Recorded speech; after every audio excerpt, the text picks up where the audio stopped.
Hello everyone, and welcome back to another day of praying through the darkness. Now, I apologize for being gone for a couple of days, but as many of you know, I was traveling and finally have landed in my home state of Texas for a while. I'm so happy because you know what? I'm here just in time to see the bluebonnets. I'm just so excited. And two, as you can tell, my background's kind of naked, but I'll take care of that here in the next couple of days so that you won't just have to see my face in this plain old background. But that's not what we're here for today. Today's devotional is titled Fed by Love. And our Bible verse comes from Song of Solomon, chapter 2, verse 4. He has brought me to his banquet hall, and his banner over me is love. Now, when I read that verse, it immediately made me think of the prodigal son. Do you remember that story? It was one of the stories that Jesus illustrated in the New Testament when he was trying to help his disciples and those that were gathering in the crowds to understand the love of salvation, the love that God has for each and every one of us, no matter how it is that we come to him. But before I get into more of that story, let me say welcome in to each and every one of you who come by just to relax a little bit, be recharged, and to be reminded that God loves you and he is there through every phase of your life.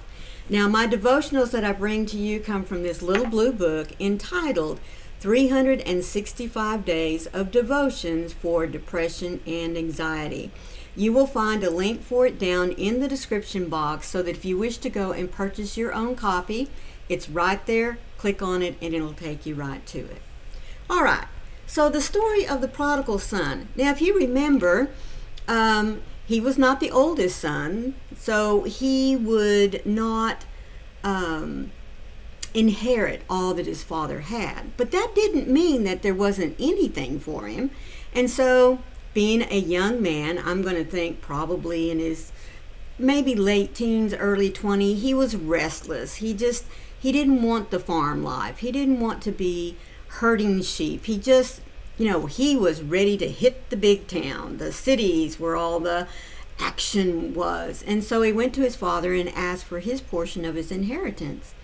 And, there's not a lot of telling of the father how he felt, or if he even tried to argue with him to, keep him home, hold on to your money, hold on to what's yours, make something of it. But eventually we're told the father gives in and he gives his son his inheritance and off he goes. And oh my goodness, just like so many of our young people learn, money can't buy you everything, can't buy you friends, can't buy you happiness, but it might do so for just a little while. And that's what it did. He went to town and he just had a good old time, but as the money ran out, so did his friends, so did the good times. And nobody wanted to be around him anymore because he couldn't help satisfy their need to have a good time. So he was left destitute. He tried to find work. The only thing he could find was slopping the pigs. Now, folks, if you know anything about farm life, that's really not a glorious job. I mean, you're basically taking scraps, maybe some grain and feed, just depending on how people back then fed their pigs. And he was literally just throwing it out there. And pigs, they like mud, so I'm sure that was a big old mess to contend with too. And he found himself so down and out that he realized that even the servants at his father's house were treated better, ate better than what he was in the situation he was in. So he decided to clean himself up the best that he could and return home and offer himself as a servant to his father. because he didn't know how his father was going to react. He didn't expect to be welcomed back into the family, but if he could just come back as a servant, he knew that that life would be a lot better than what he found himself in. So lo and behold, he treks off and he's walking back home.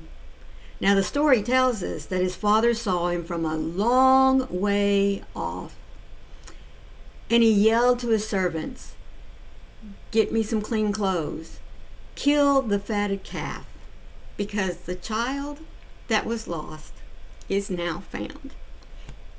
I don't know about you guys, but I always get choked up and I'm sorry. No, you know what? I'm not sorry. Because that's a beautiful story. This father who knew that his son wanted to strike out on his own, do it my way, had left. But I'm sure that he prayed and he hoped and he had faith that God would return him to him. And sure enough, God did. So the young man eventually meets with his father. He's not expecting the robes and the dinner and the love that his father poured over him when he grabbed him and exalted, saying, "My son that was lost is found. He was gone. Now he is home." Folks, that is how God feels about each one of us.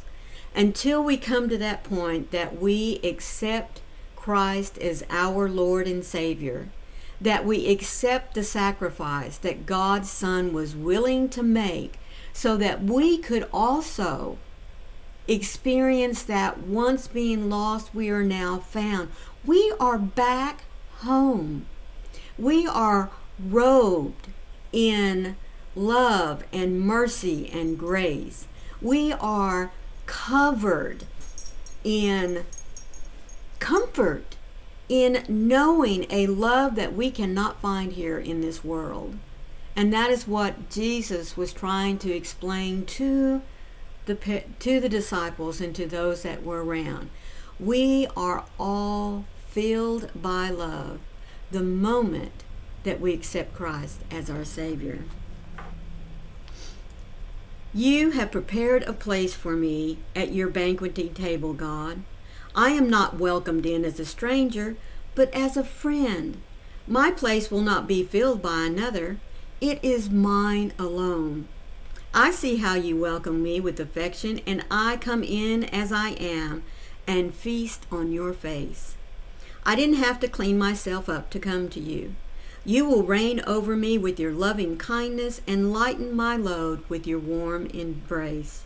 Your refreshing presence will assure me of the delight that I bring to you. Thank you for loving and accepting me just as I am. Loving Father, I want to know your thoughts towards me today. Help me to see what you see without the shame and worthlessness that has been clouding my thoughts. Your love is strong enough to hold every part of my world, so help me to let go of control and trust that you really are all that I need and all that I want." Isn't that wonderful? The place that God has for us in his heart is ours alone. Nobody else is going to fill that place. He takes us exactly as we are. We don't have to go take a shower, put on clean clothes, ladies, makeup, make sure our hair is styled just right. We don't have to have on the perfect shoes. We come to him just as we are, covered in sin. Doesn't matter how much money we have or lack of. Doesn't matter our social status or lack of. God wants us to come to him and feel secured in the fact that we are enough. We are worthy, and that's what he wishes to feed us on, his love. I hope that you've enjoyed today's devotional. Please leave me a comment as to how you felt when you first came to Jesus, when you first fully realized that you are loved beyond any measure that you can find here. Also, please don't forget to hit that little like button. And if you were new to today's devotional, please be sure that you hit that subscribe button and look for the bell that has those cute little hugs on the side, because it'll let you know every time I upload content. So until tomorrow, please always remember, when the doubts of darkness want to crowd in on you and steal your joy from you, you are not alone. Call on God, and He will chase those doubts, those uncertainties away. And remember too, I love you. See you tomorrow. Bye.